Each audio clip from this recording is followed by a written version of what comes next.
Laxman हाकेचा game मोहर झालेला आहे. दिशाभूल करणारी माहिती लक्ष्मण हाकेने पेरू नये.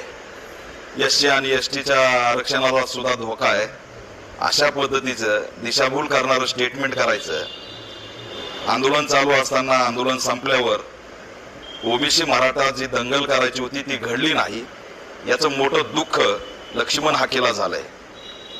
दंगलीची भूक असणारा नेता पहिल्यांदा आम्ही बघतोय. कुणालाही धोका नाही. जी प्रक्रिया सुरू आहे त्या प्रक्रियाबद्दल जर काही शंका असेल तर तुमच्याकडे कोर्ट आहे, सरकार आहे. रीतसर मागणी करा. संविधान आहे, संविधानिक हक्क आहे.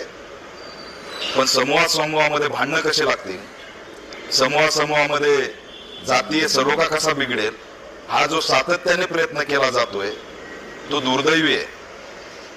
लक्ष्मण हाकेने आता शांत बसलं पाहिजे. त्यांच्याकडे मुद्दाच राहिलेला नाही बोलायला.